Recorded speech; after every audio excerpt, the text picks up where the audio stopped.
Every day, more water moves through the sky above the Amazon basin than through the river below it. Scientists call them flying rivers. They are real, measurable atmospheric streams, tens of billions of tons of water vapor flowing invisibly across South America. They water the farms that feed hundreds of millions of people. They fill the reservoirs that power the continent's electricity. And right now, Brazil is erasing the machine that generates them. This is not a video about climate change. It is a video about infrastructure, specifically the infrastructure nobody put on the map. If you want to understand what the physical Earth is actually doing underneath the things we think we understand, this channel exists for that. Consider subscribing. The Amazon basin holds roughly 10% of all plant biomass on Earth.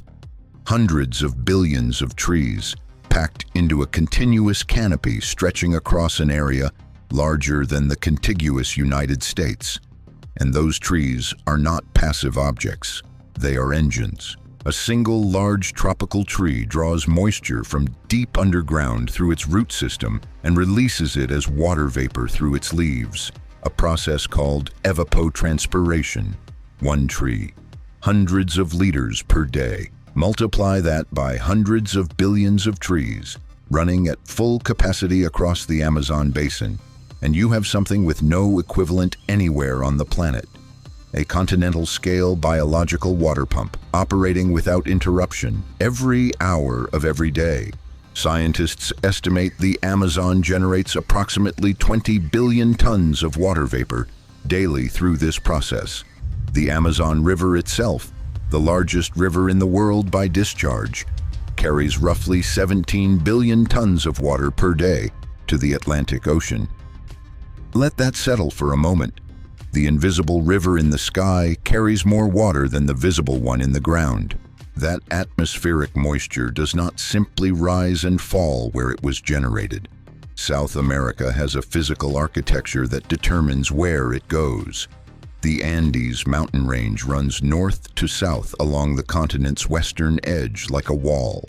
When trade winds carry Amazon moisture westward toward the mountains, the Andes deflects it.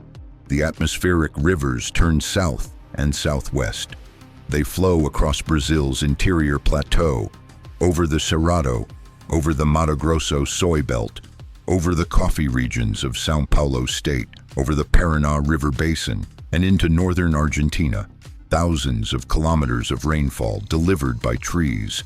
The Amazon is not downstream of its weather. It is upstream. The trees make the rain. The rain sustains the trees. The trees make the rain again.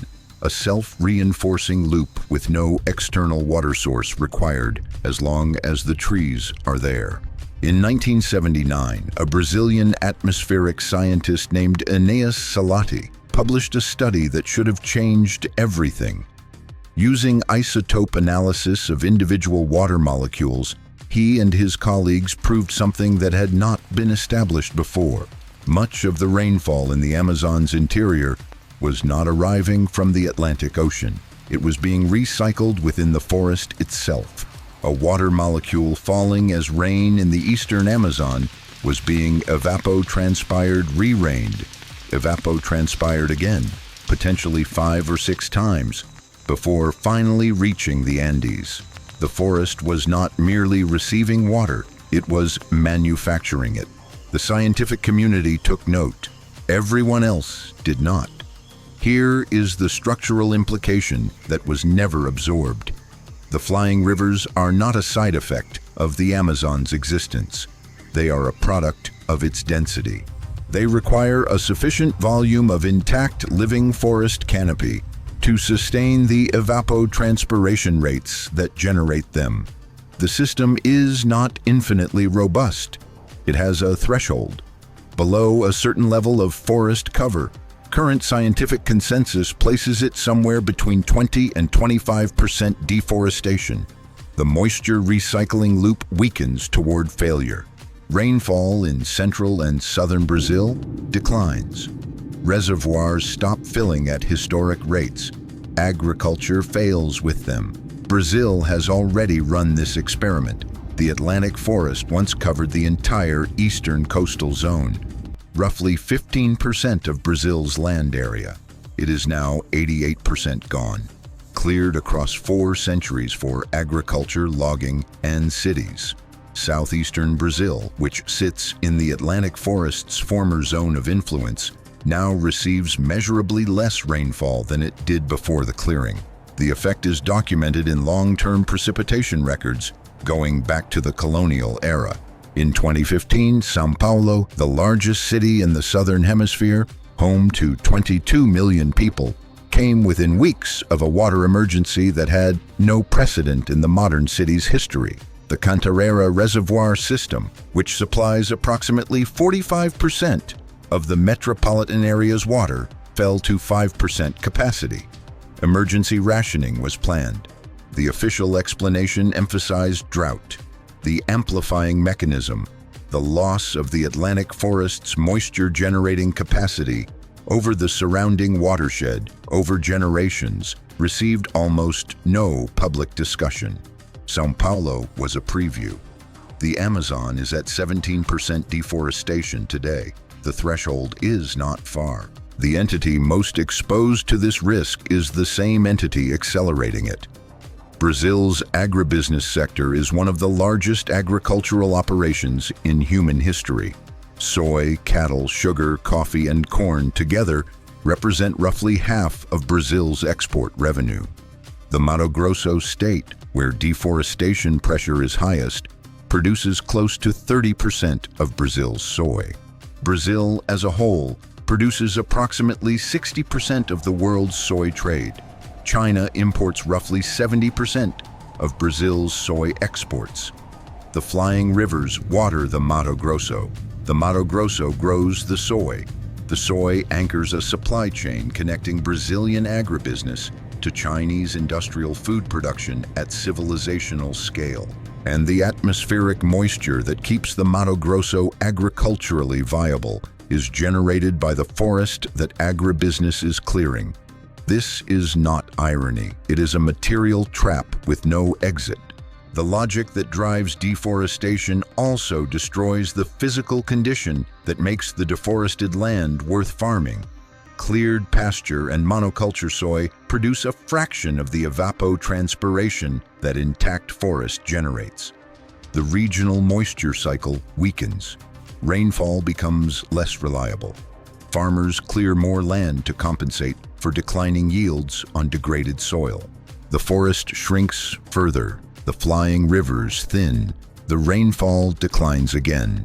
The self-consuming loop is already documented in parts of the eastern Amazon, where cattle ranches from the first wave of clearing now sit inside zones of measurably reduced rainfall that the same ranchers created.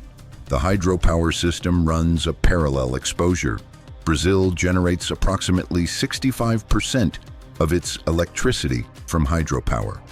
The Paraná River system, including the Itaipu Dam, one of the largest hydroelectric installations on Earth, runs on water that originates as rainfall in the Amazon watershed. Reduced flying river moisture means reduced Paraná River flow. Reduced flow means reduced power generation. Brazil's 2021 energy crisis, which forced the government to activate expensive emergency thermal power plants for months, was in significant part a hydropower crisis caused by deficient rainfall in the Paraná Basin. The connection to Amazon deforestation appeared in scientific literature. It did not reach the national energy planning conversation at a structural level. Nobody has priced the flying rivers into their balance sheet. Not the soy traders, not the energy utilities, not the sovereign bond markets, not the infrastructure engineers. The machine does not appear in any account because it was never named as infrastructure in the first place. There is a larger rule embedded here, and it extends far beyond Brazil.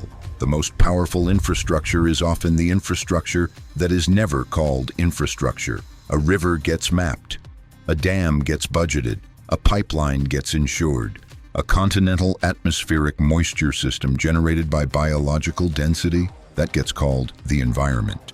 it gets placed in a different category, one associated with aesthetics, sentiment, and political ideology, rather than with load-bearing physical function. And once something is in the wrong category, it can be demolished without anyone treating it as demolition. The flying rivers do not appear in Brazil's national infrastructure accounts. They have no maintenance budget, no engineering specification, no replacement cost estimate, no government agency responsible for their integrity. They are older than any dam Brazil has ever built, more hydrologically important than any reservoir on the continent, and entirely irreplaceable on any human timescale. And they are unprotected, not because they are unimportant, but because they are invisible. An Amazon tipping point scenario, if crossed, would not arrive as a single event. It would arrive as a slow, uneven decline in rainfall reliability across central and southern Brazil and into northern Argentina. The soy belt would become harder to farm, not impossible, but less reliable. Reservoir levels would trend lower decade by decade. Hydropower would require more fossil fuel backup, which is more expensive and more politically fragile. Cities would face more frequent water stress. Agricultural productivity would not collapse dramatically. It would decline persistently. And the margins would compress year after year in a system that was quietly becoming something less than what it was. The threshold, once crossed, cannot be reversed by replanting. Reforestation takes generations to restore evapotranspiration rates at a continental scale. The machine cannot be restarted the same season that the farmers decide they need it back. That is what makes a tipping point different from a setback. It is not that the damage is large, it is that the damage is irreversible. This is what civilizational fragility looks like when it hides in plain sight. Not a single moment of collapse. A system that becomes quietly, incrementally unreliable. The infrastructure still functions, just a little less reliably, a little more expensively. And every year, the invisible thing that was always holding the whole structure together gets slightly less capable of doing its job. The Amazon was never the background, it was the machine. For the entirety of South American agricultural civilization, its crops, its dams, its export terminals, its cities, the operating assumption was that rainfall was a natural given, that water arrived from outside the system, provided by the sky, a resource that preceded human activity and would outlast it. It did not arrive from outside, it arrived from inside. The forest made it. And the forest made it only because it was large enough, dense enough, and intact enough to sustain the cycle. What we call deforestation is not the removal of scenery. It is the extraction of load-bearing infrastructure. The trees are not being cleared. The plumbing is being pulled. And the people pulling it depend on the water it carries. No map has ever shown this. No budget has ever priced it. No defense treaty has ever protected it.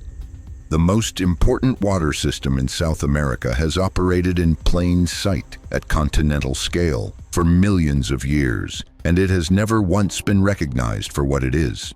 The forest was always the river. We just never put it on the map. If you want to understand why the most important infrastructure is often the infrastructure that never gets named, that is what this channel does. Subscribe, and we will keep pulling the maps that aren't there.